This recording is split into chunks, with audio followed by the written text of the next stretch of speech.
Well, good afternoon, everybody, and welcome to the third in our series of lectures based around the Chasing Venus exhibition here in the Smithsonian Library's gallery in the National Museum of American History.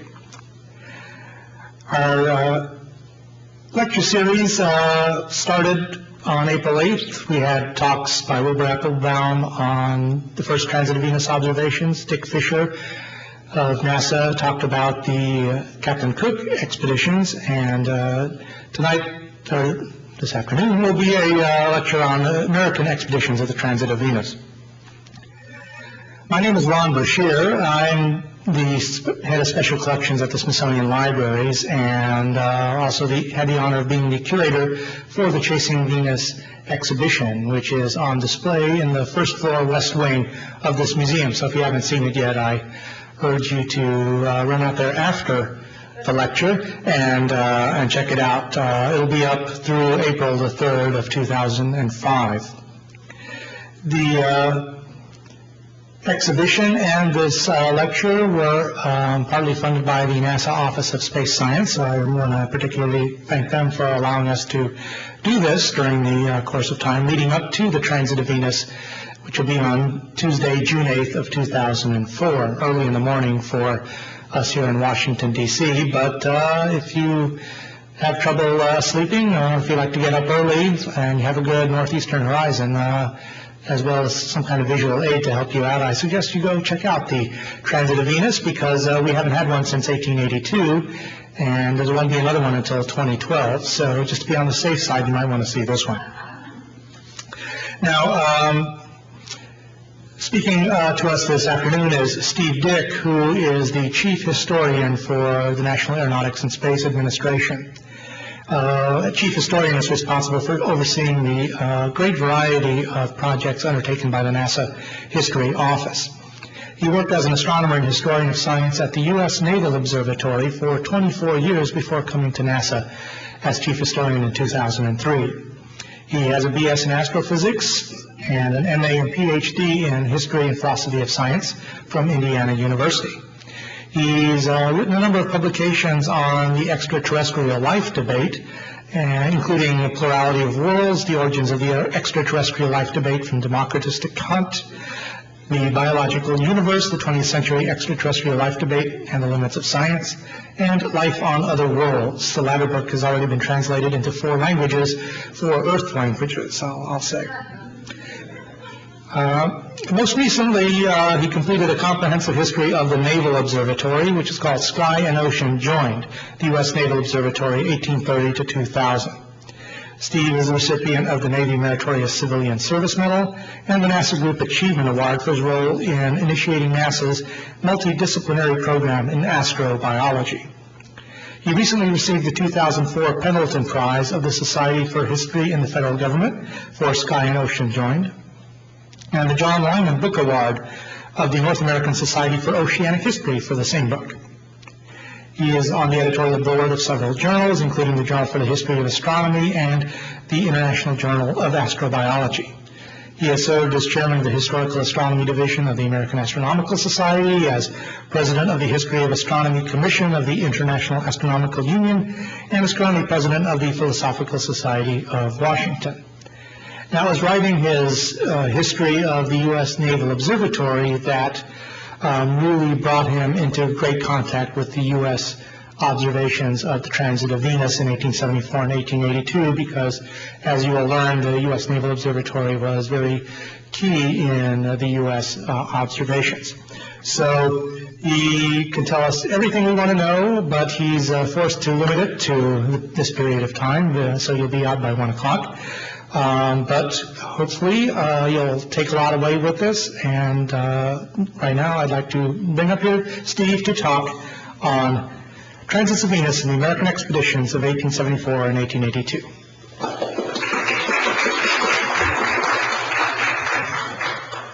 Well, thank you for having me, and thank you, Ron. And I really do encourage you to go see that exhibit. It's a great exhibit that Ron has put together, and you'll see in some of my slides today the real thing over if you go over to the exhibit. Well, it's just a little over a month until you'll have the opportunity to witness this extraordinarily rare event. If you're out in the evening now and you look in the western sky, you'll see Venus. It's been getting closer and closer to the sun. Normally it becomes invisible for a while and then appears on the other side of the sun, but this year, for the first time since 1882, as Ron said, it was actually going across the face of the sun. So that's what a transit of Venus is. Here you have a photograph of taken by one of the Naval Observatory expeditions in 1882, and there is the planet Venus seen against the face of the sun. So that's what we're going to be seeing. So what the event is Venus approaching the sun on its southeastern limb. There are what's called four contacts: external ingress, internal ingress, and then when it leaves the sun, internal egress and external egress. So for contact 1, 2, 3, and 4, and mid-transit. It takes about 20 minutes for the planet Venus to completely cross the limb of the sun. This is an event that lasts close to 6 hours, and then another 20 minutes for it to go off, if you're in the right part of the country. Here in Washington, D.C., we are going to be able to see only only the last hour and a half of it. You'll see from this map that if you're on the, let's see, where's the U.S. here? North America. Right. There we are. So the point is that Venus is going to be on the face of the sun in transit as the sun rises at about 5:45, and will be on until about 7:15, so about an hour and a half or so. And if you're lucky enough to be in Europe, Asia, or Africa, you'll see the entire event. And in fact, I'm going to be in the UK because it is going to be visible for the entire time there. Of course, the chances of being cloudy are probably 80% or something like that, but there is an International Astronomical Union meeting being held on the transits of Venus at the site where the first transits were observed in 1639. So I'm going to be there. If you really want a good chance of seeing it, where the weather is going to be the best, that would be Baghdad. Or Egypt, so you have your choice. In fact, there's a movement underway to send some filters over to the soldiers in Baghdad, so maybe they'll be able to see that.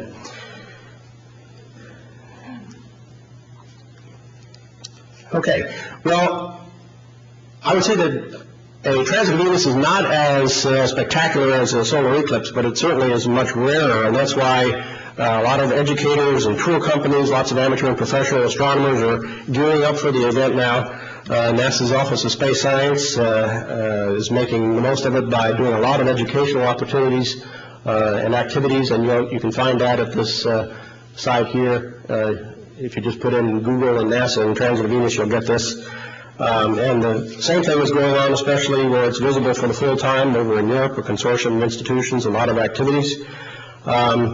So you might ask, why is there all this hoopla over a black dot going across the sun, which is only about 1/32 the size of the diameter of the sun? Well, I think it's partly because of it's a very, very rare event. Only every 121 and a half years or so, and then in periods of 8, which I'll talk about, in pairs of 8 years. There's a very colorful history of observations of the transits going around the world. There's a lot of international cooperation and rivalry. In fact, I think for the 19th century, you could make the case that it's sort of the space race of the 19th century. There are a lot of mysterious observational effects, especially one called the black drop, which I'll talk about. Also, this problem of the transit of Venus bears on one of the greatest problems in the history of astronomy, which is determining the distance between the Earth and the Sun. That's called the astronomical unit. And it's also a solar system analog to detecting planets outside of our solar system, which is a big hot topic now, by detecting how the light from the parent star dims when a planet crosses. It's a very small effect, but it is something that is doable. In fact, has been done from the ground, is going to be done from spacecraft in a few years. And also, it's a transit of Venus involves effects that are at the very limits of science, the same as the extrasolar planets are. So for that reason, for all those reasons, I think it's important. I'll just remind you of what Ron said, that this will only be the sixth time in history that this has been observed. It was predicted in 1631, as far as we know it actually happened, but nobody observed the transit of Venus. 1639, 2 people observed the transit. 1761, the 18th century transits were widely observed, and I'll say a little bit about that, but you would have heard more about that from the last lecture. And these are the 2 that I want to talk about particularly today, and this is the one that we're about to see in a month or so. Now, why does a transit occur? Well, it's a simple matter of geometry. The planet question has to be between the observer and the sun, and here you see a great image taken from a NASA spacecraft, a Soho spacecraft, of a transit of Mercury. From the planet Earth, you can see the transit of Mercury or the transit of Venus, because those are inward from the Earth towards the sun. If you were on Mars, you could actually see a transit of Earth. And in fact, some of you might know the famous short story by Arthur C. Clarke called Transit of Earth, which was inspired by the fact that if you were on Mars on May 11th, 1984, you actually would have seen the planet Earth cross the face of the sun as viewed from Mars. So it's all a matter of geometry. Again, here you see an example of a transit of Mercury, which are quite a bit more frequent than the transits of Venus. You'll see about 13 of these in a century, but they're not as important as a transit of Venus because you can't get the what's called the solar parallax, or the astronomical unit, the distance between the Earth and the Sun, from the transit of Mercury, just because the effect is too small.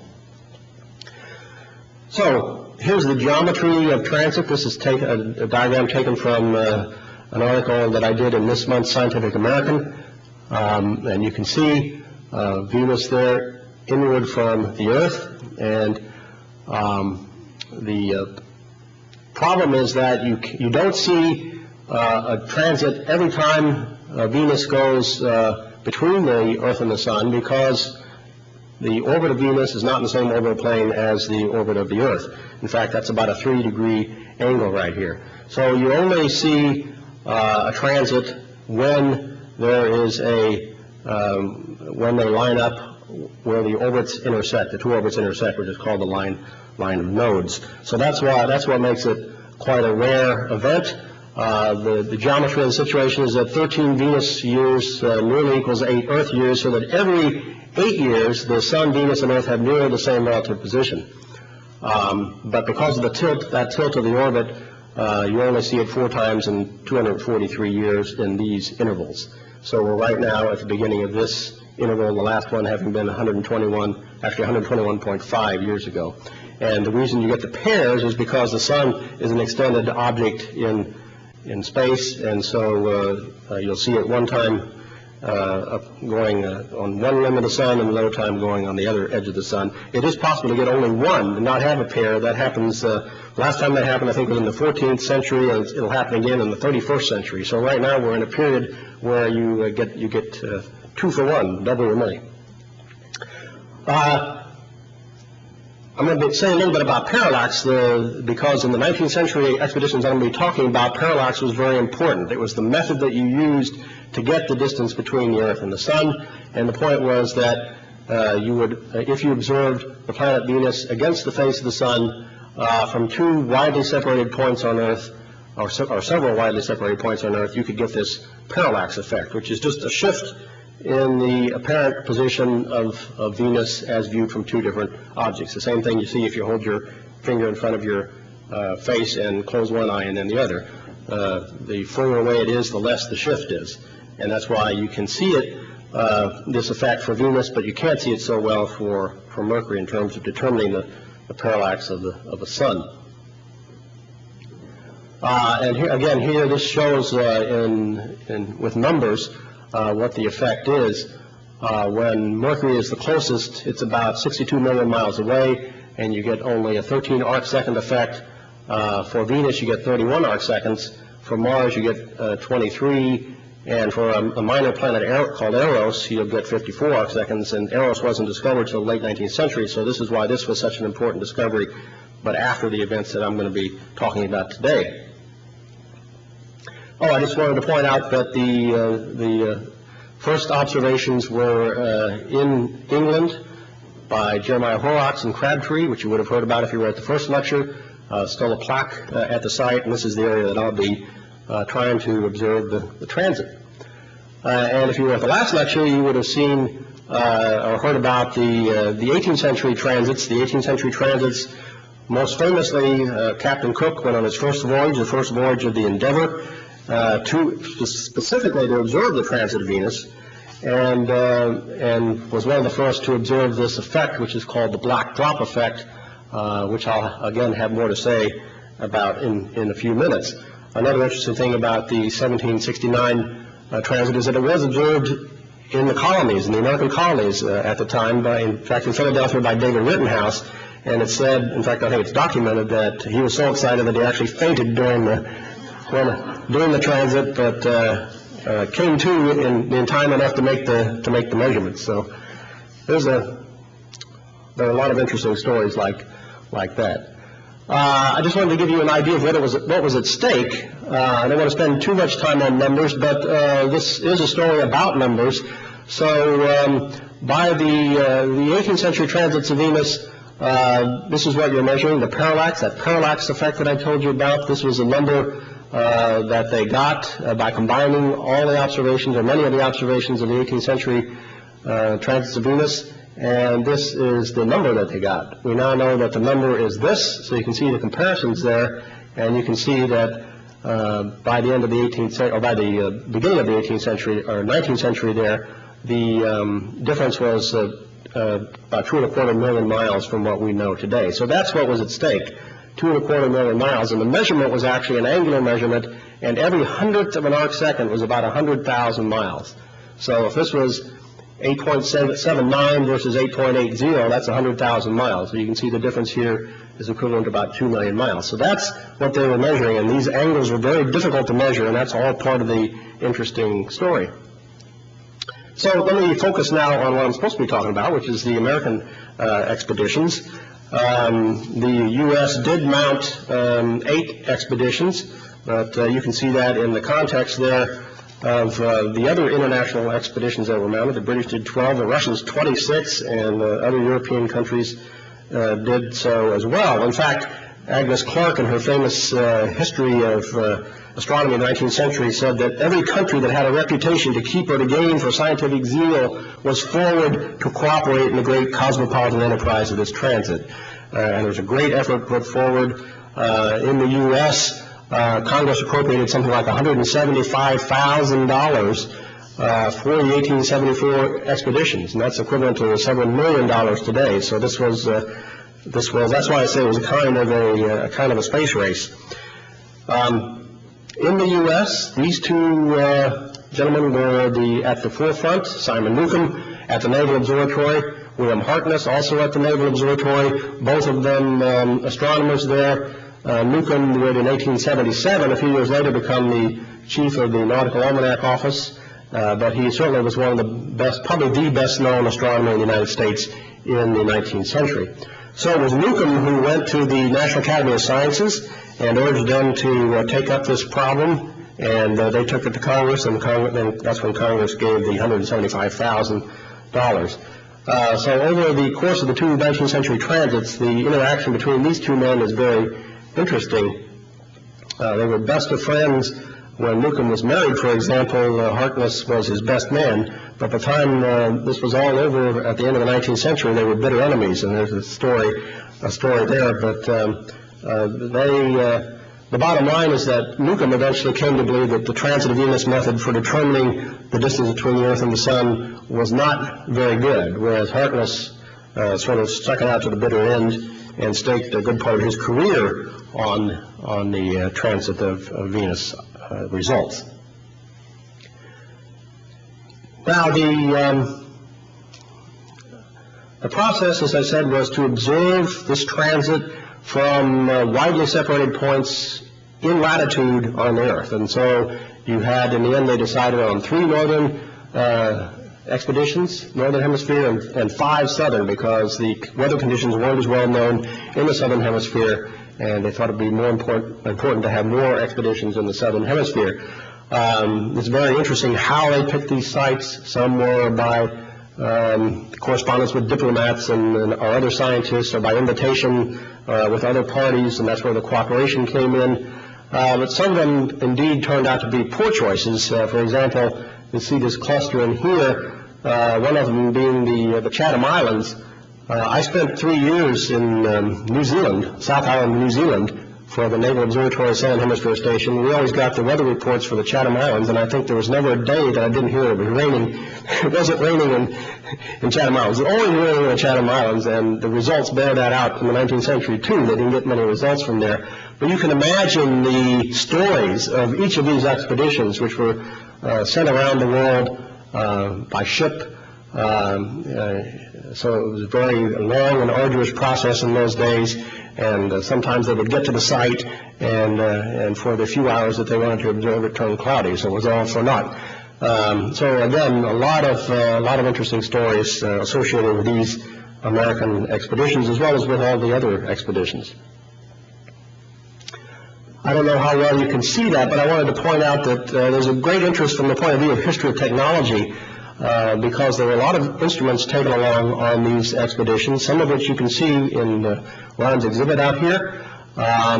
There were photographic instruments, and of course this was very interesting because photography was just coming into use in astronomy. And I'll show you that instrument. There were visual instruments, a 5-inch refractor, which is in the exhibit out there, timing instruments, a portable transit. There were various instruments for alignment and for magnetic observations. And you can see the Alvin Clark & Sons company played a big role in making these. The Alvin Clark & Sons had a long-time relationship with the Naval Observatory, and including building its biggest telescope, the 26-inch refractor, which is still up at the Naval Observatory, which was finished in 1873, just before the transit was occurring. So, and you can see the prices here too. The instrument that you'll see on exhibit out here, the 5-inch refractor, cost $1,200 for each of them. And of course, there were 8 sets of all of this equipment, which were used in 1874 and then again in 1882. Here's a picture of that refractor, a 5-inch Alvin Clark refractor in at the Naval Observatory. If you go up there for one of the tours, you'll see it. This is a picture from back in the 60s of the same thing, and it was I included it here because it has the weight. It was a weight-driven clock drive, so you could follow the transit, follow the sun in the sky. Now here's what was called a photoheliograph. This was an instrument specially devised just for the photographic observations of the transit. The idea is that you have here an unsilvered mirror which gathers the rays of the sun, puts it through a lens here. This lens has a 40-foot focal length. This is a heliostat, which means that it's actually turning, so it keeps that image in going through the lens here. And 40 feet away, this isn't the scale here, but 40 feet away you have a photographic plate. And they used wet plates in 1874. By 1882, the technology was such that they could use dry plates.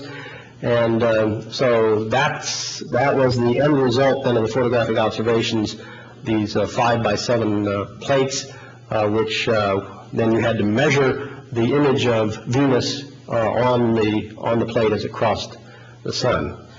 So that was a very interesting apparatus, and if you look internationally, there was a lot of controversy about whether or not photography would be better than the visual method, or what sort of photography you should use. This was a long focal length, so you got bigger images. The Europeans used shorter focal lengths, and it turned out didn't get as good photographic results.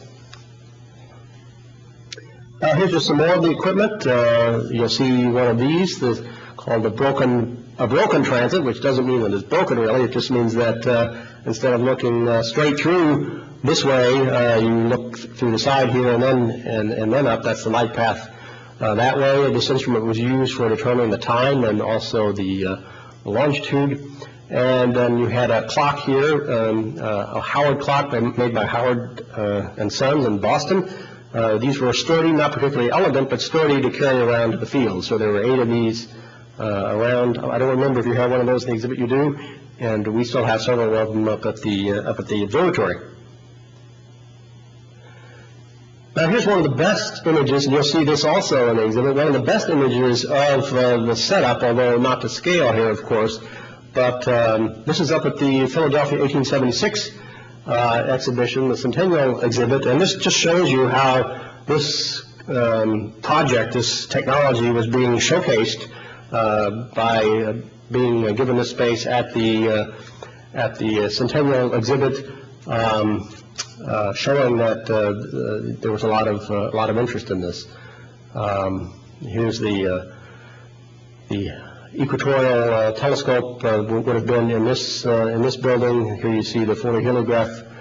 I don't see here's the photoheliograph itself right here. But again, that doesn't look like it's 40 feet. And here's an actual from one of the publications on the Trans-Venus results, the actual layout at Hobart Town in Tasmania. And again, you see the photographic house. The heliostat here, which would project the image there. Here you have the transit instrument. Here you have the equatorial house, and this is just I think a storage. Or that's actually a monument. That was a monument that was there in Tasmania. These may look familiar if you've seen the exhibit. These are the boxes that were used for the various stations during the 1874 expeditions, and they contain the observations, various instructions, and that sort of thing. You can see those just across the way. And here's a famous photograph on the grounds of the Naval Observatory showing the practice in spring of 1874. Now, the Naval Observatory now, is up on 44th and Mass Avenue. Back at this time, until 1893, it was just up the street here in Foggy Bottom at 23rd and E Streets, and that's still there. The dome is not there anymore, but this building is still there with a different kind of a roof on that's now a National Historic Landmark. You can go over and visit that. But this photograph is famous because it shows several of the participants. Here's Admiral Davis, who was the founder of the Nautical Almanac Office. He was on the Trans-Venus Commission, which was sort of the organizing body for the American expeditions. Here's Henry Draper. Here's Simon Newcomb. C.H.F. Peters is in here, who was one of the astronomers on the expeditions. And we've learned recently from Ian Bartkey that this is most probably A.A. Michelson of Speed of Light fame. And I'll say a little more role later. But Asaph Hall here, particularly interesting because he's standing in front of the building with the 26-inch refractor in which 3 years later, in 1877, would be used to discover the 2 moons of Mars, Phobos and Deimos. This is an interesting photograph. And just to show you how seriously they took all of this, they actually devised an artificial transit gizmo to practice. A black metal disc which was sort of rolled across this triangular sheet of metal, and the disc was a foot in diameter and was observed from a distance of about 1 kilometer from the observatory. So they actually did this to see, to practice the timings and that sort of thing. So a lot of effort was put into this, as well as a lot of money. Here's some stereo views from the era. Again, at the site, you see the dome, the 26-inch dome here, but you can also see how there are multiple setups here of the photoheliographs, so the various parties could actually practice. You'll see here this says New Zealand heliostat and clock. So they had figured out by this time which ones were going where, and each party was responsible for its own instrumentation. Now, the 1874 Trans-Venus parties, 8 parties, as I said. Each party had a chief of party, from the Naval Observatory or the Coast Guard or from the university. And each party also included an assistant astronomer and 3 photographers. And of course, the photography was very important to have people who were practiced in photography, even if they hadn't done astronomical photography, to make sure that those came out right. Here's the New Zealand party, but this is in front of the observatory. This is before they went, because Admiral Davis is here, and he was, of course, ex officio. He didn't actually go on one of the expeditions, and all those people have been identified. It's not always easy to identify these people at this stage, but in this case we were able to do that. Now, if you go to New Zealand, where I spent 3 years on the South Island, if you go down to the Queenstown area, beautiful area, by the way, I highly recommend, you will see this plaque. When I was there, it was not very easy to find. We knew approximately where the site was. We tracked it down, and sure enough, finally, some people led us to this site. I understand since that time there's a hotel been put there, but they've incorporated this plaque into the hotel. And in fact, the IAU, the International Astronomical Union Transit Venus Working Group, is trying to have plaques placed at various sites around the world where transit Venus observations were made, and there are quite a few of those around now. Here's the famous black drop effect. The point was to time when Venus, one of the methods was to time when Venus crossed the limb, the solar limb. And what they found, beginning with Captain Cook already, which you saw earlier, was that that was not an easy thing to do, that you had this thing called the black drop effect. In other words, as the planet Venus came across the edge of the sun, you sort of had this ligament, ligament stretch, which stretched thinner and thinner. This could last seconds or even tens of seconds. So it turns out that that made the visual observations much less accurate than they would have liked. The results, again, you can see, remember that 100th of an arc second is 100,000 miles. From the 1874 results, which were never officially published, but this was published in an article by Todd, who was at the, David P. Todd, who was at the Nautical Almanac office. You can see the broad error bars here. So big error bars that are not nearly as accurate as they would have liked. And you'll see the same thing with the French results, even more so. And I'll come back to some of these others in a few minutes.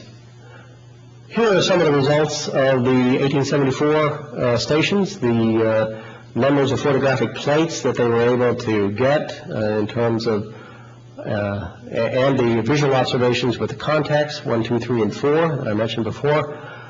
So they did a decent job in getting a number of photographic plates, not nearly as well as they did in 1882, but you'll see the worst performer, again, was the Chatham Islands because of the weather. They weren't able to actually make very good observations there.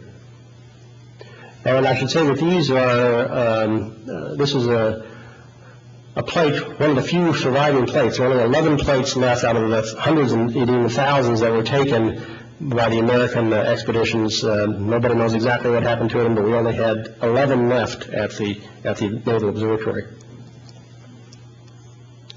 Here's a picture of the engine that was specially devised to measure the photographic plates.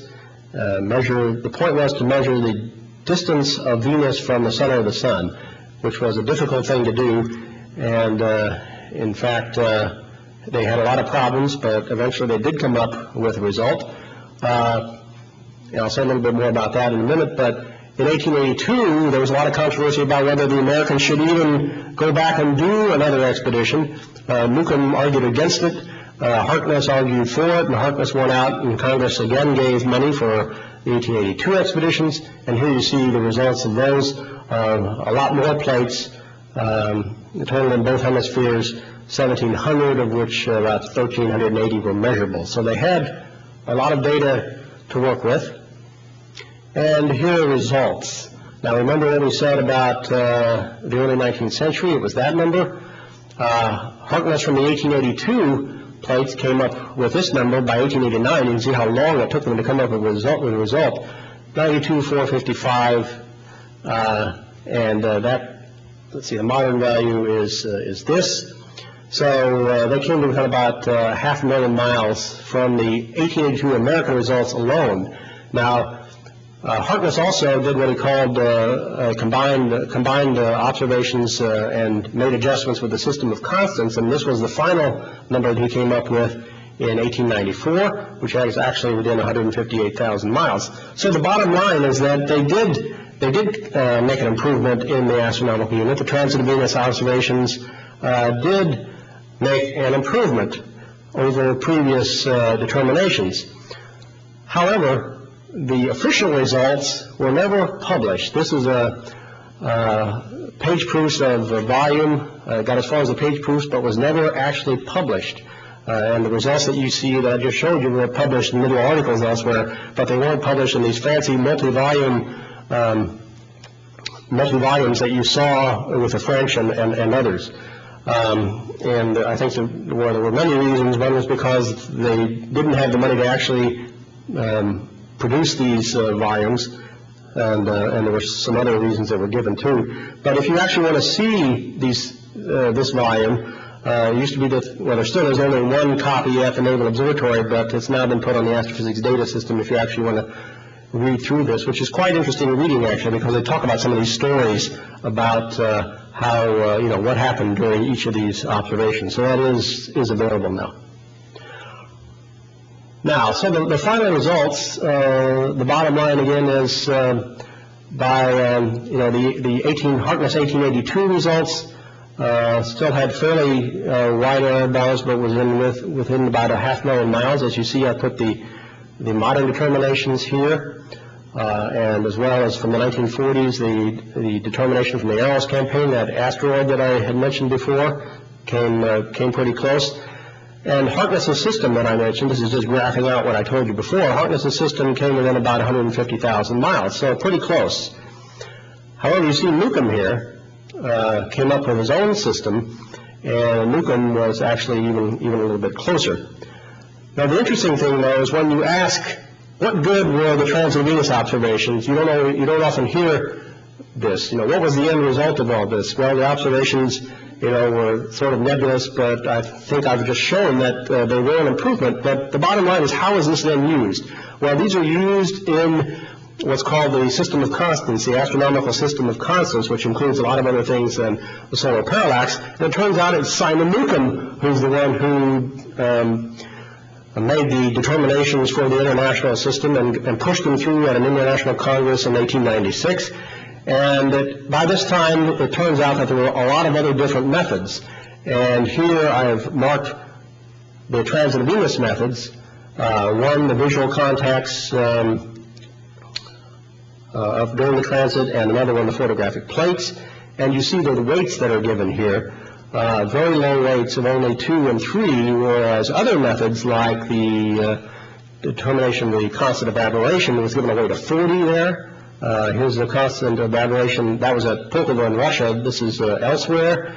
And even other things like observations of the minor planets. So the bottom line, the whole transit of Venus story, is that the transits of Venus, while they did make improvements in the determinations of the astronomical unit, the distance between the Earth and the Sun, they were not very crucial in the final, the data that finally went into the astronomical constants that were then used up until 1980. So you don't change the astronomical constants very often, the system of astronomical constants. And so this is the bottom line that you don't often hear much about, and this is from Newcomb's, one of Newcomb's books in 1895. Okay, well, what about that black drop? What about that black drop? What was that all about? There was a lot, until very recently, there was a lot of controversy about what the black drop actually was, and they used to think it was caused by the atmosphere of Venus or the atmosphere of Earth or some combination thereof. But a few years ago, the TRACE spacecraft went up in Earth orbit and took pictures of a transit of Mercury, and still sees a black drop. So from that, you can see that the atmosphere of Venus and the atmosphere of Earth are not the major contributors. They might add to the effect somewhat, but they're not the major contributors to the black drop effect. And it's now believed that it's just sort of a smearing effect. That's the term they actually use, a smearing effect. And it's like when you hold your fingers, your forefinger and your thumb, and they get closer and closer against a bright background, they start to seem to cling together even before. So it's just an effect that's a contrast between when those objects get very close, a contrast between a dark and a bright object, a smearing effect, and it's enhanced by, in the case of the sun, with what's called limb darkening, that the edge of the sun is limb darkened, it looks darker, and that's the conclusion that J. Pasicon and his colleagues came to with this TRACE spacecraft from a few years ago. So that's interesting because there's been a lot of discussion about the black drop effect during that time.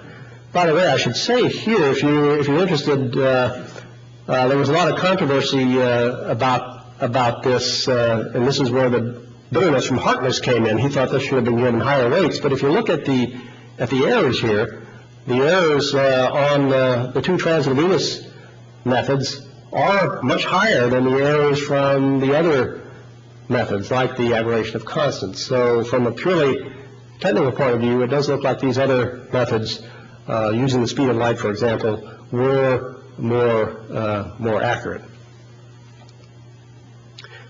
I just want to close with a word about the Kepler mission, since I'm with NASA now. In 2007, this spacecraft is going to launch, and again, this is the analog to transits of Venus, because we're going to be looking at 100,000 stars, 100,000 stars over 4 years, to see if there's a dimming in their light that might be due to a planet crossing that star. So this is a big deal, and there's actually been one observed, or one not actually discovered, but observed and confirmed by this method from the ground in the last few years. Most of the 120 planets that are now known outside of our solar system are gas giants, and they were discovered by other methods, radial velocity methods and other things.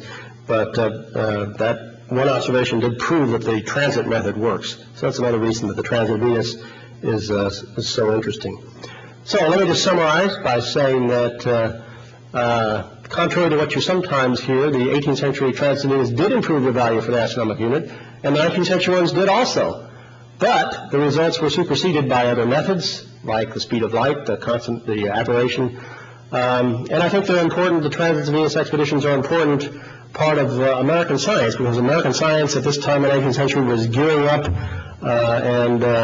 so these attempts to determine the solar parallax are an important part of that. It's also an important part of the history of determining astronomical constants, which probably would not be a bestseller if you wrote that history, but it is interesting nevertheless.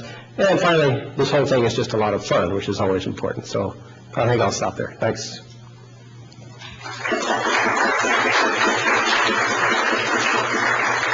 And here's this famous quote from Harkness that you sometimes see.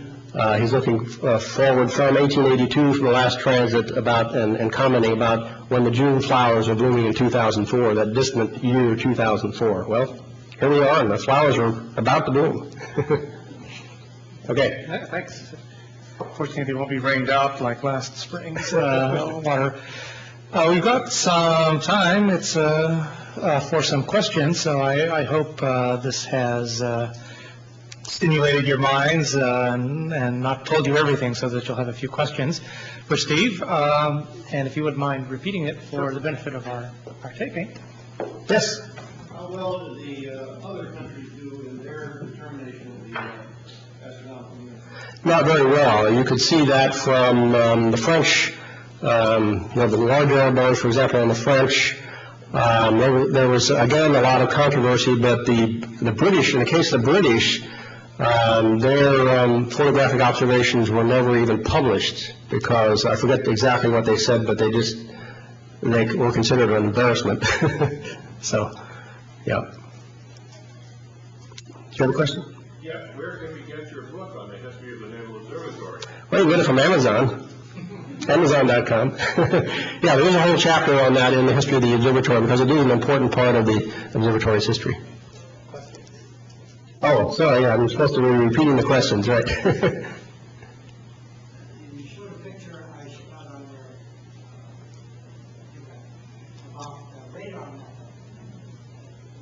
actually bounce radar off the sun?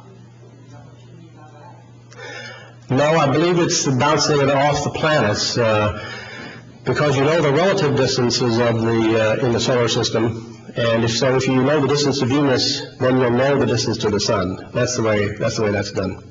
Right. I should have said that in general, that we knew that you know the relative distances in the solar system all the way going back to Kepler from Kepler's laws. The point was that you didn't know the absolute distances, and that's what you get by determining just one distance, like the distance to the planet Venus. So no, those were radar observations to Venus. Yeah. Yes. How much did the scientists take from previous applications that took in the 17th century? How much did they use that in determining where to go, or did they just say where to go, where it's supposed to be? That's a good question. The question is, how much did the 19th century astronomers, especially the Americans, use the previous data, weather data? I'm sure they used whatever weather data was available, and that is detailed in this this volume of page proofs. But I don't remember now, whether they used. They didn't go to Tahiti, which is where Cook observed from. And why they went to the Chatham Islands, I don't know, but they shouldn't have. But I think they must have made use of whatever data they could, and then there may have been other political considerations mixed in, which is another reason that makes it interesting. David?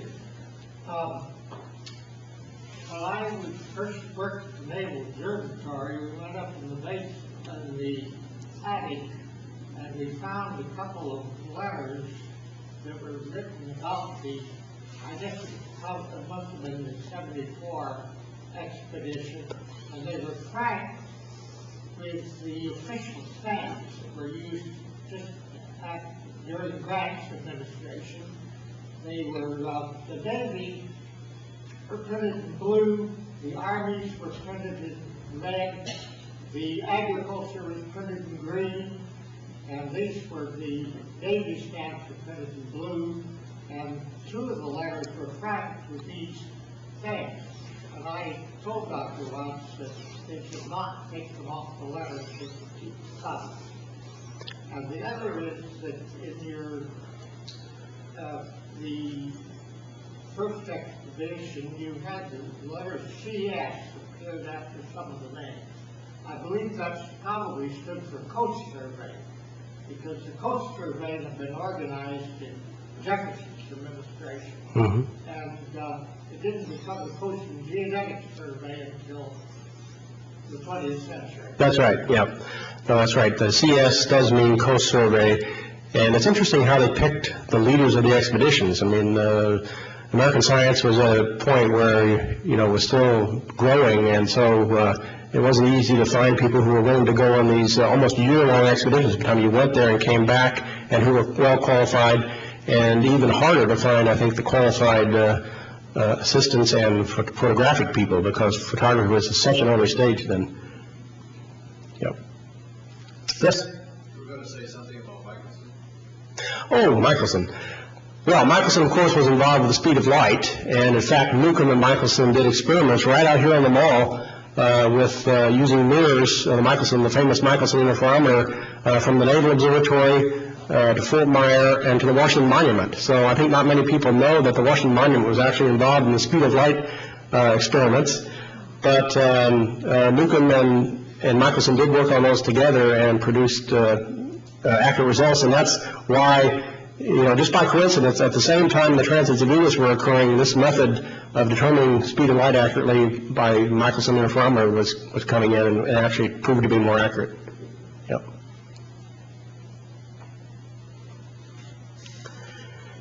I know David Dworkin is going to talk about the 1882 expeditions, which are the 1882 results, especially from the public, which is very interesting. I know there were, the Naval Observatory still has in the archives a lot of letters from the 1882 observations just done by people, as well as by young to-be astronomers like Russell and Hale. Yep. Okay, thank you.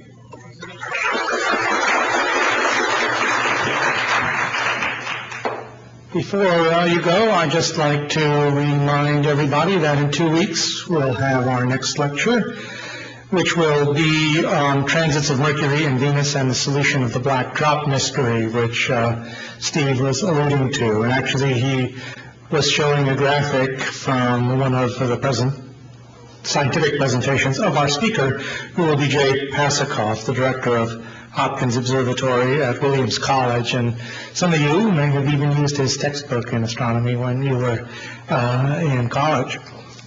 Now, I would also like to specially point out an extra lecture that's being added at no extra charge to you. It will be on June 7th, the day before the lecture.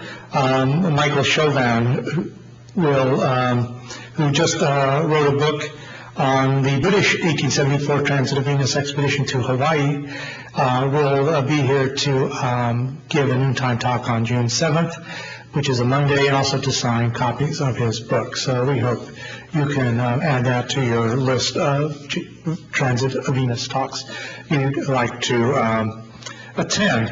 And I see David has a comment you want to make on that. Well, just I want to plug another talk that day also, but not at the same time as yours. Oh, okay, good. In that case, I'll let you continue. All right.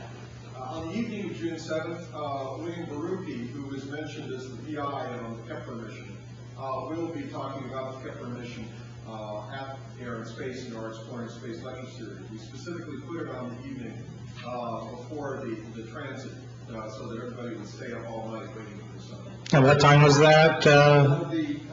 It's an evening of entertainment that starts around 6, but the lecture is at 8.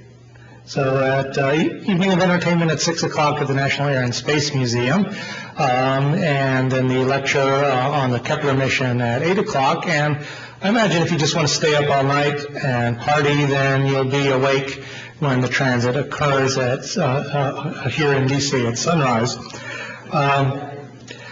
So I hope that you'll have a chance to see our exhibition if you haven't already. We do have an online version of Chasing Venus, which is available through the Smithsonian Library's website. So please check that out. That'll grow as the days go by and as new material comes online. So thanks again for coming, and I hope to see you again in 2 weeks, if not sooner. Thanks.